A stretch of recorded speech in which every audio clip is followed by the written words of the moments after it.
this is how I would teach and how I actually teach the circus card trick.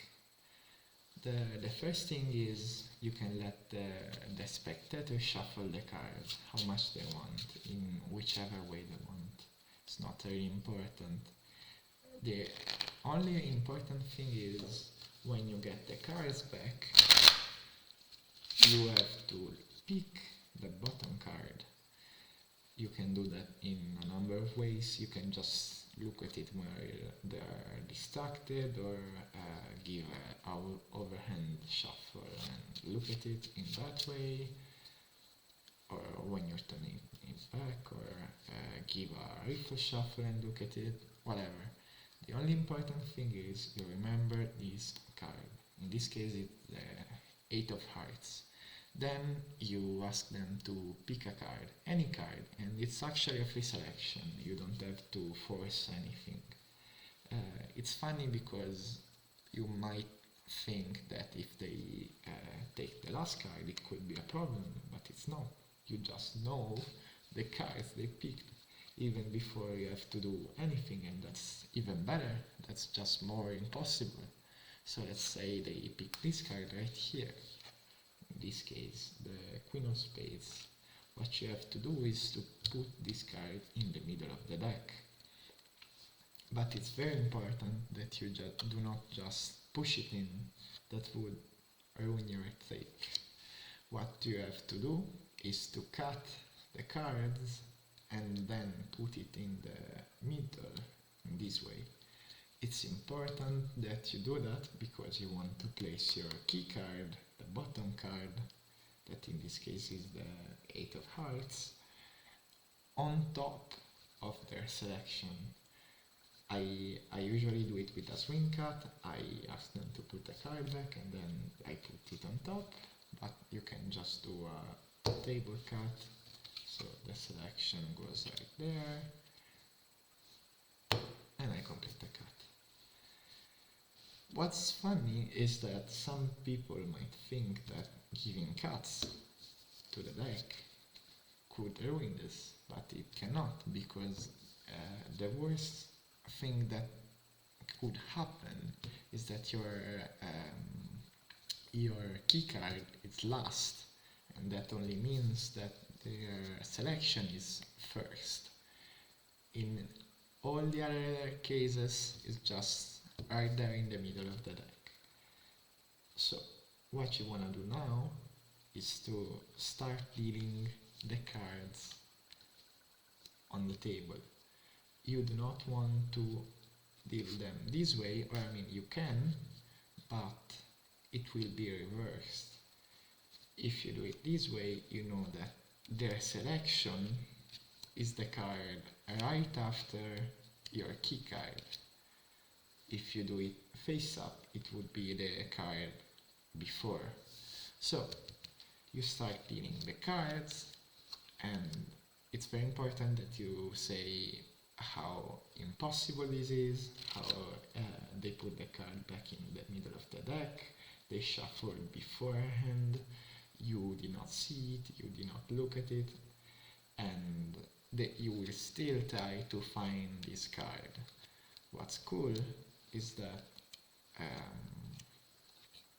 you can even put it as a game, as a bet.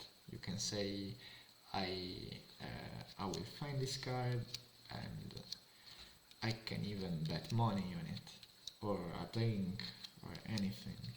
And while you're dealing card, you're just keeping your eyes on the cards, even while you talk, because you are trying to find that sweet 8 of hearts that I did not pass here.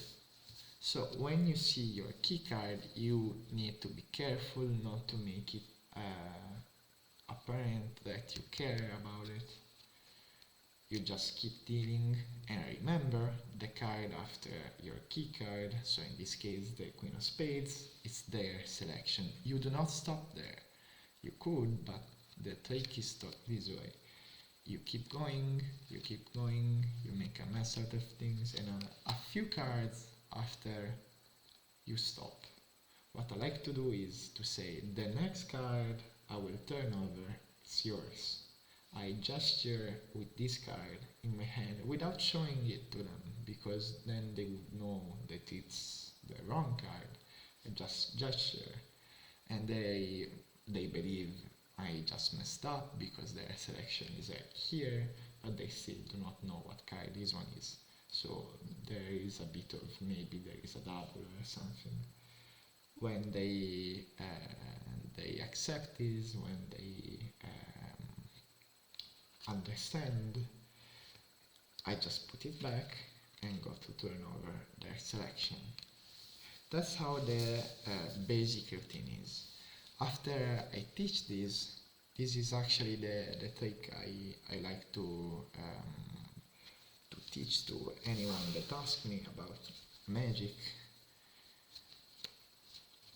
I tell them that is the basic way, that is very cool, but being an expert magician, I can do something more.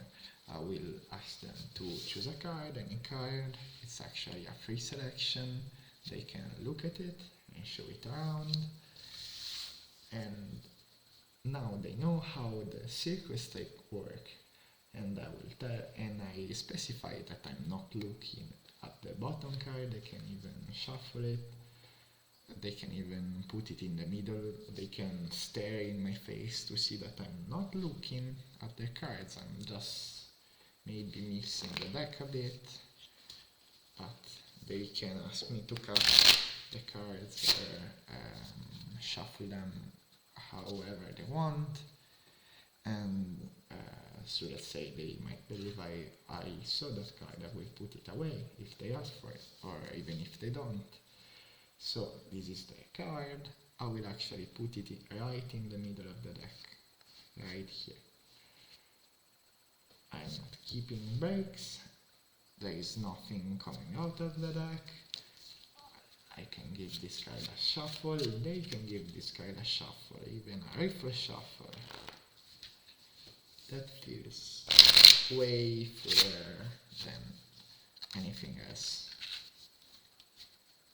Now they know not to trust cats, but I will still give a cat. And now, the beautiful thing is, I will try to find the card without even turning the cards. I will just try to get a feel for it, to know when to stop, to understand the card just by its feeling. And that is something that is a big difference between a magician and a layperson.